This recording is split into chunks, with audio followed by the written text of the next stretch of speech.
Good morning. Happy Wednesday, everyone.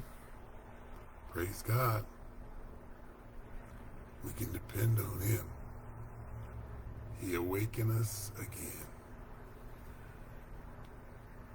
A new day of opportunity, an opportunity to fellowship with God. That's what He's given us, and that's what I'm claiming. A day of fellowship with my Lord and Savior, Jesus Christ. By the power of the Holy Spirit that is in me, I claim a relationship with my Creator and my Lord and Savior, and I praise His name this morning. Let's pray. Dear Father in heaven, we come to you this morning excited about another opportunity to fellowship with you. Another opportunity to learn of you, of your ways, of your will, to see more examples of your wisdom. Another opportunity to be obedient like your Son Jesus unto death. We must be obedient to your word and your will. And I thank you, dear Father, for placing your Holy Spirit within me so that no matter where I'm at, you're with me. Your Spirit is with me, and I am safe from any harm because you watch over me daily, constantly, with passion and love and mercy. And I thank you, Father. In Jesus' name, Father, I pray someone is encouraged by the words of this lesson, and blessed by who you are. Thank you, Father, in Jesus' name. Amen. Amen. Okay.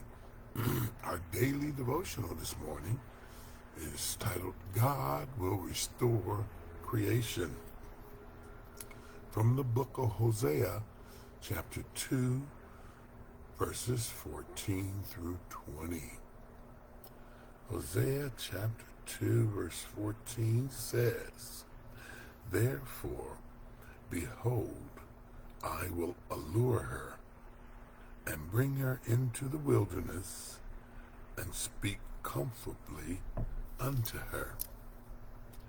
And I will give her vineyards from thence, and the valley of Achor for a door of hope. And she shall sing there, as in the days of her youth, and as in the day when she came up out of the land of Egypt. And it shall be at that day, saith the Lord, that thou shalt call me Aishi, and shalt call me no more Baal.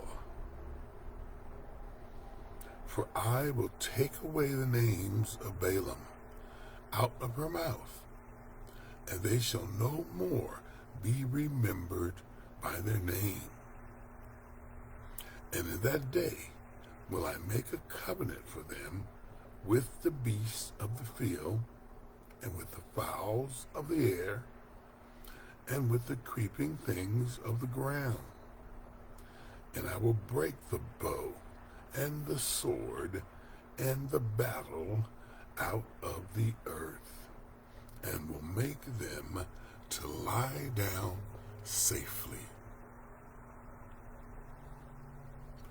And I will betroth thee unto me forever.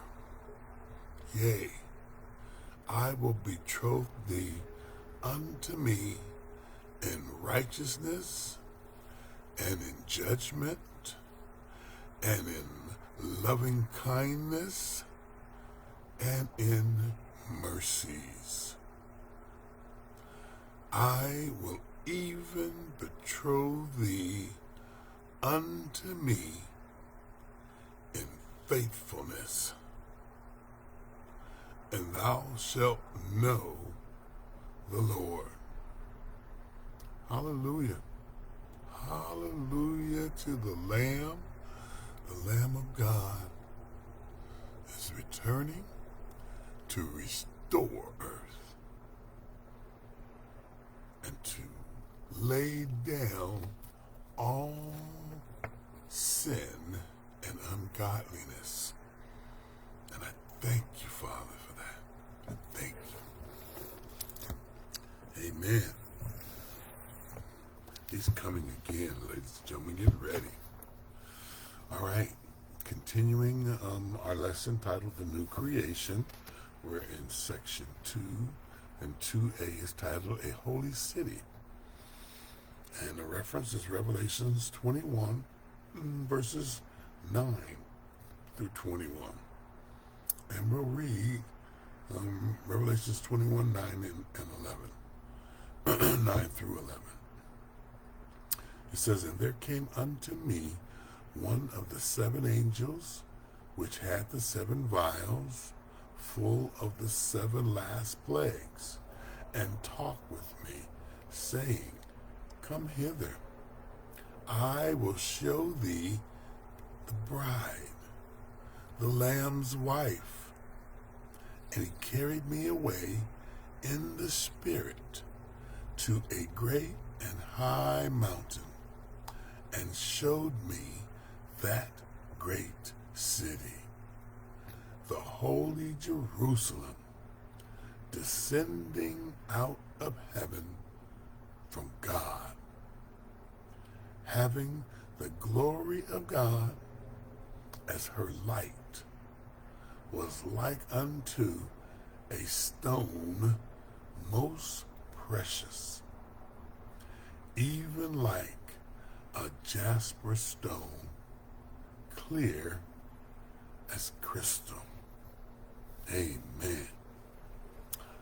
One of the angels, says the commentary, who had pronounced the coming wrath of God, now calls upon John to behold the bride, the wife of the Lamb. This same angel who admonished John to witness the judgment of the great harlot in Revelation 17:1, now commands him to observe the bride of the Lamb, the holy city of Jerusalem. In the one scene, he saw the ultimate display of evil, and in the other, something of unspeakable beauty and purity.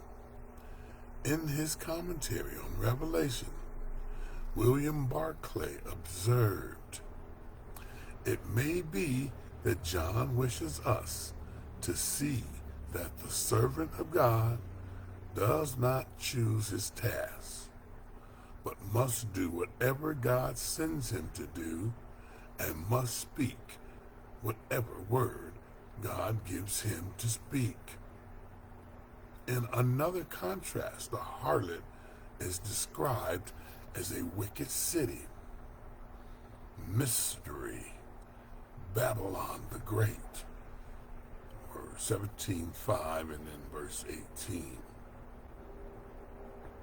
or chapter 18, while the bride is shown to be a great city also, the holy Jerusalem, descending out of heaven.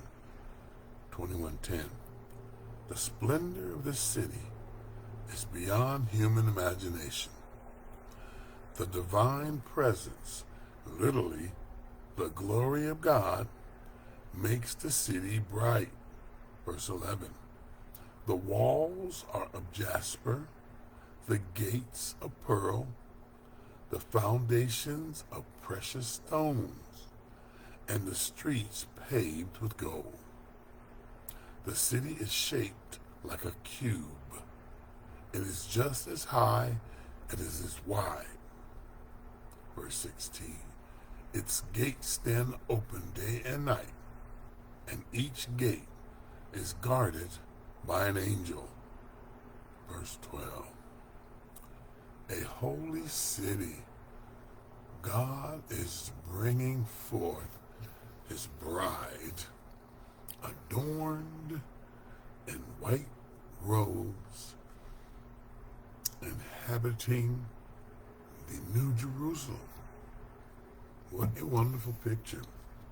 What an encouraging word.